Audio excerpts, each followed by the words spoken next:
Alright, hey everybody. Okay, so in this video, I'm gonna show something off that I worked on a while back. Now, everything that's in this is actually something that I devised myself. I mean, with help from people to figure out some of the more complicated blueprint issues and stuff like that. But it's a simple little like in-game world builder editor that was originally going to be for like an open world survival game or something like that, like some kind of a Minecraftian side project that I'd discussed doing in the past.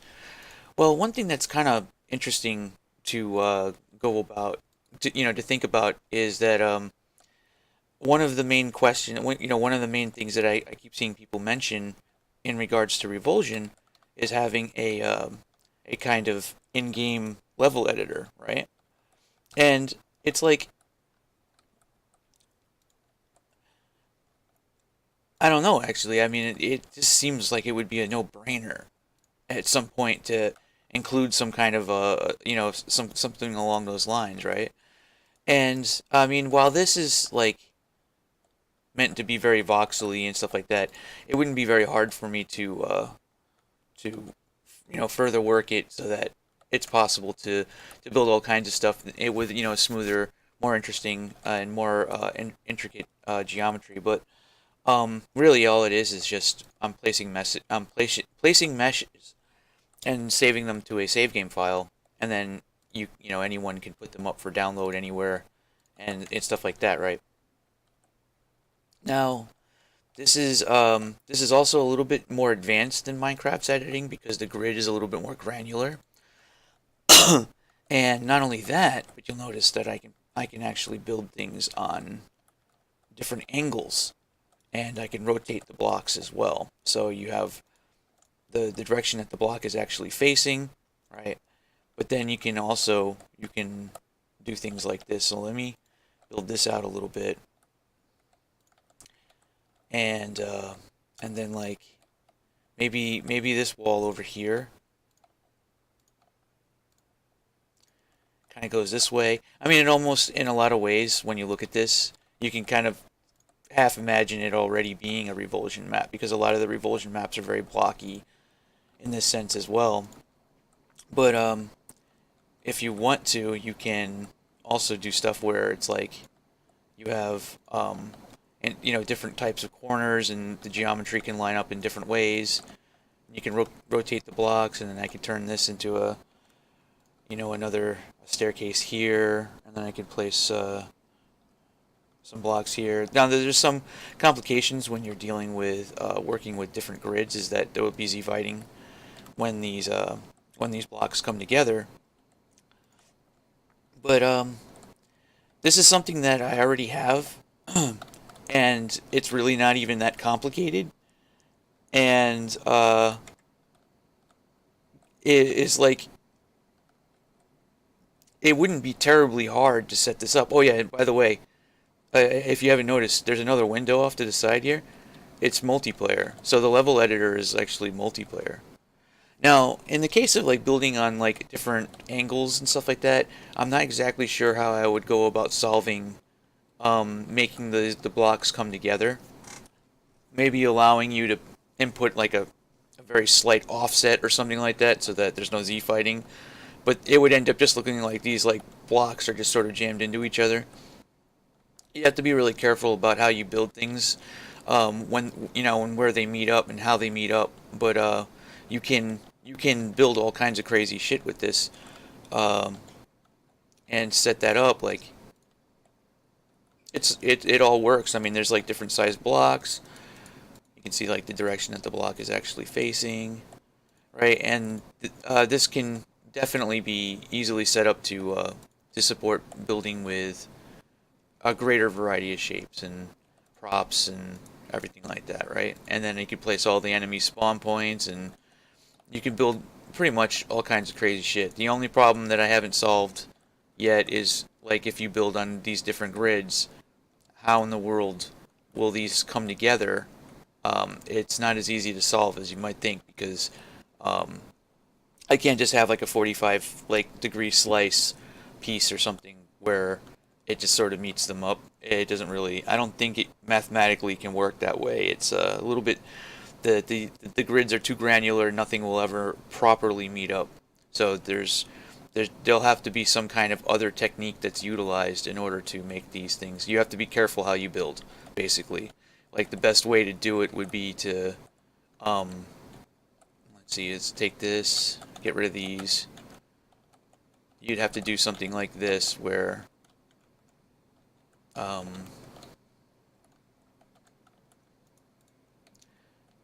yeah. All right, let me see. Zoom that out a little bit. All right. Now, it's actually pretty interesting.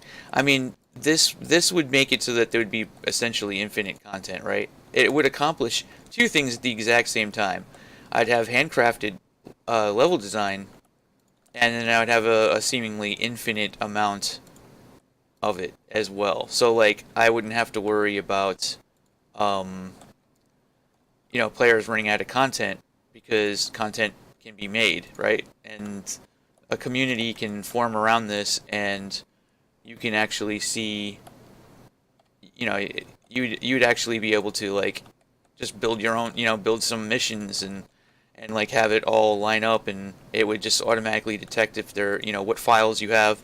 You would just give it, just like when you're naming your wads in Doom, you would just give it a name, and then it automatically just figures out, oh, okay, there's a save file with all this, and then you can just load them all up one after the other, um, and play just tons of missions and stuff like that.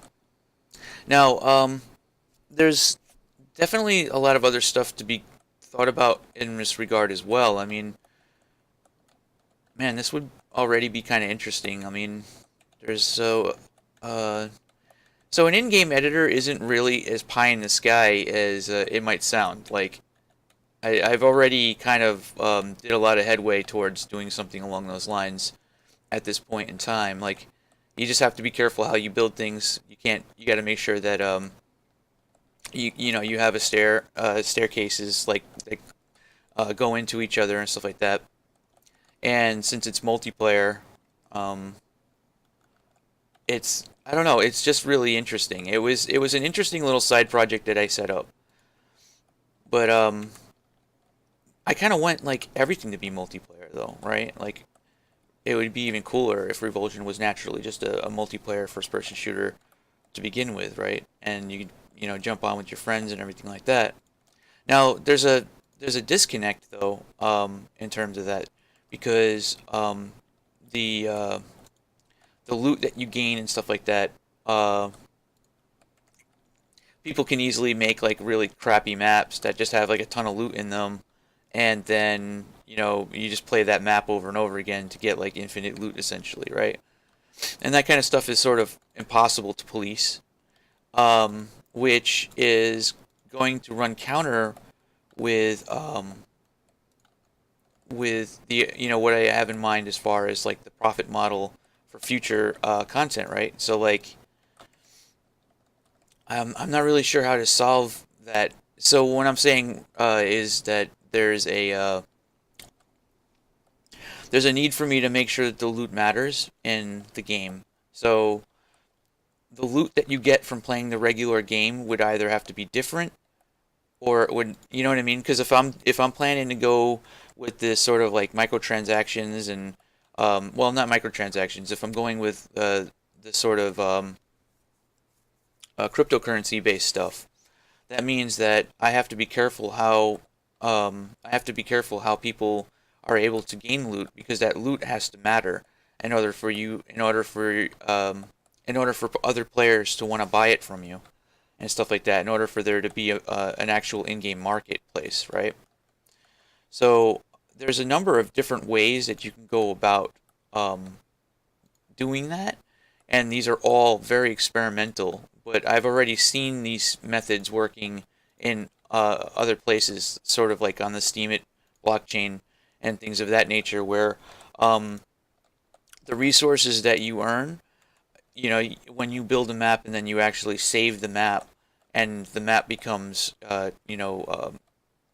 trusted, or something like that. You have to stake resources, and you have to.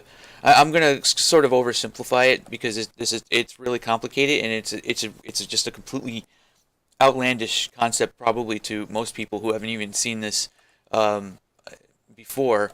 But basically, what you do is when you get the tokens from playing the game, um, you get them naturally just from playing the game. You stake them, which is putting them, which sort of locks them in a sort of state where you can't do anything with them for you can't get them back unless you unstake them and wait 3 days. And once you have that set up, um, you gain power on the network, basically. And maybe building some of the maps can cost these tokens, and you can buy the tokens from other players and stuff like that. So like the actual act of building the levels and getting the levels rated in order for you to be able to earn more tokens. So like would actually have a cost to it. It wouldn't be free. In other words, basically, you would play the game naturally. You would earn tokens. You would stake those tokens, and then those tokens, that staking power that you get for staking the tokens, gives you voting power so that you can vote on other people's maps and stuff like that. And when you vote on somebody else's maps, their voting your voting power generates more tokens for them, right? And the more tokens that you have, the better your vote. So you have more power over the network, so to speak, right? And generating a map, like a really huge map, or really like if you generate a map that's not going to get any upvotes by people with the largest staking on the resource, on the network, that don't, if you can't get the big upvotes, then it won't really pay off for you, and thus there won't be as much loot in your level, right? So like the loot has to come from something, and it's actually a weird concept, but it's something that would actually be pretty interesting to see play out. Uh, in turn, you would end up kind of losing a little bit of the freedom that just having an open mapping community would have. But I mean, if that's the case, then like you can just opt out of it anyway, right? And just build anything you want. But the loot that you get will be off-chain loot, right? Off-chain loot is just works like the regular game already, and you can do whatever you want. But like on-chain loot has to actually come from something. You can't just generate it um, out of thin air. Well, sort of. Well, sort of. Without regulations, right? It's kind of a weird situation.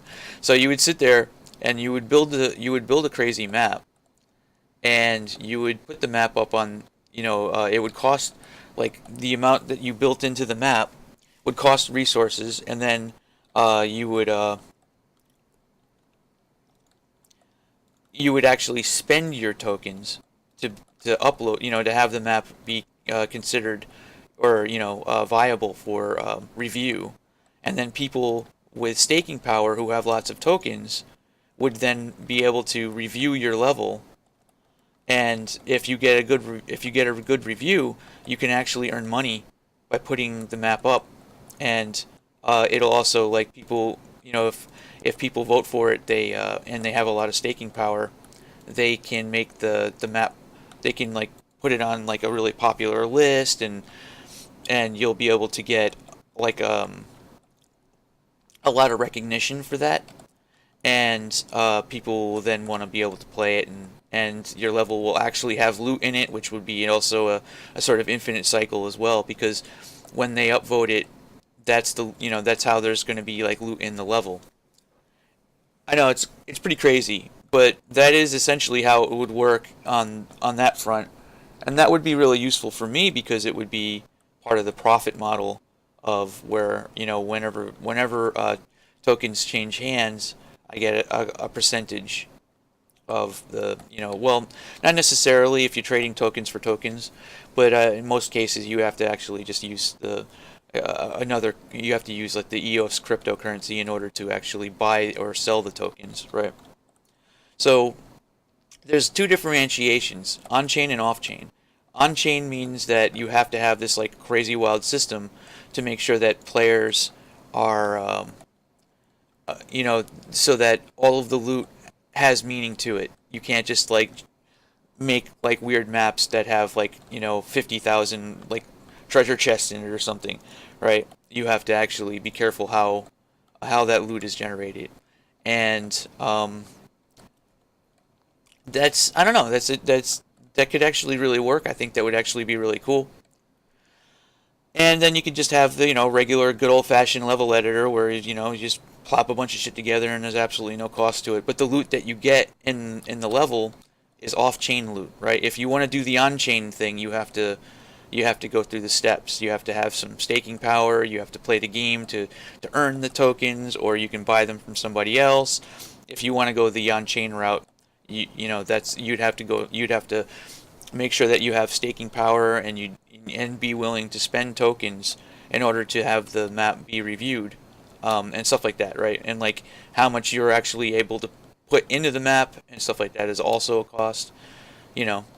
Um, but I don't know. Ultimately speaking, it ends up just being sort of a game in and of itself, where the level editor becomes a sort of a generator where people are actually able to profit from it, from building stuff in it, and people profit from playing it as well. And the more popular the map is with the biggest stakeholders, the more loot the map will have, and thus people will play it more. Now, there's also other issues as well, like piracy and stuff like that. But if you pirate, well, you really can't. I mean, you could take somebody else's level and then use that as a base, and then just upload it as is. But you're very unlikely at that point in time to get any votes from anybody with big stakeholding. You know what I mean? Now, it's possible in some cases where, like, I guess it's possible where you might have like a whale who like just buys up tons and tons of these tokens, right? And then that person colludes to get like really shitty maps upvoted really heavily. But that can be there are algorithms that allow you to prevent that sort of thing from being very easy to do. It would be very costly. And in which case the tokens would probably be like $1 each or some shit. It would be fucking stupid at that point, right? Like if that happens, then we got other problems, you know? Like what the fuck? Why why am I making why am I making $20 an hour playing this fucking game? That would probably end up being, yeah, that's just pie in the sky. It's not gonna happen. But because I mean, if you have a whale buying enough of the tokens in order to be able to do that kind of stuff, yeah, yeah, there'd be a little bit of market demand there. Um, so I don't know. I mean, with all that said, there is actually a level editor, and the level editor could be used for to further the whole crypto thing, right? Now, it's really just a change in mindset that's the biggest issue, right? Is figuring out it's the it's the change in mindset, honestly. Like sort of wrapping your mind around this sort of concept where nobody really is in control of it. It's decentralized kind of a thing, and people can just generate wealth sort of. I don't know, it's weird.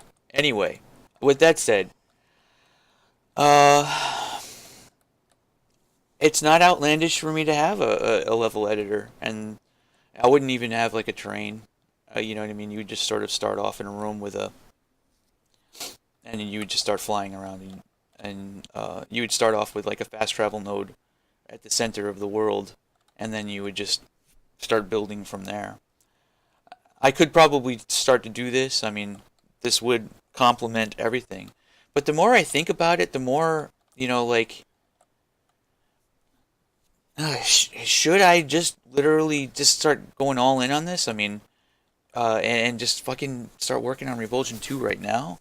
Like, there's just so many things just like hanging like just out of reach at this point in time. Like right now, I'm making sure that I'm going to have the EOS blockchain to be available to me and everything like that.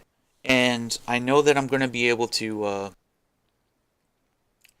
I know that everything, stuff is starting to come together, and then there's a lot of things that just sort of right on the cusp, you know what I mean? And it feels a little bit like the stuff I'm doing now with Revulsion is just sort of like getting ready, or kind of doing a little, some maintenance and some cleanup while I actually prepare for what's really big, and that's going to be, right down, right around the corner, right? And I wonder if I should be already just going all in and just saying, you know what, maybe it would be better to just start doing this new stuff now, or should I delve a little bit into just making sure that Revulsion 1 has enough content, and is still an interesting game, and like, you know what I mean? Like, I don't know. Like, everything is just so tempting right now. There's just so many things that I've got right there, right there. But it's still going to be months out. So I have time. And I guess in that that's what I'm going to be doing. I'm going to be working on Revulsion 1 in that meantime. So I'll have a harder difficulty, and then I'll set up, this mission here, and people, you'll be able to actually play through, um, a more Soulsy sort of open world kind of level. Now the thing is, though, is that the open world levels may not really complement the idea, the whole like building the entire game in a in-game level editor, and that's actually kind of one of the things that's bugging me a bit. Like, if I just put in the energy to bring the in-game level editor, I could build I could build this kind of thing in the in-game level editor, and just like have that be like base levels that people can play, like, and just have this mission, this sort of open-ended level type design be like the new content, rather than I don't know. It's difficult at this point in time. I feel like everything's in flux. I feel like everything, like, there's just some really amazing shit. It's just sort of right out of reach. It's just weird stuff that's never been done before. It's just right out of reach. It's sort of right there, just right there. I'm not really sure how else to explain it. Well, anyway, uh, sorry for the long rant again. It's just, actually, I'm not really sorry. I guess I was in Canada for too long. Um, just say sorry after everything. I don't know. Yeah. I feel like there's a lot to say, but I don't really know how to really say it without just rambling infinitely. It's interesting times. Definitely interesting times. So, hope you enjoyed, and I'll probably have another video out soon. I have to talk about the current state of Revulsion and everything like that as well. So.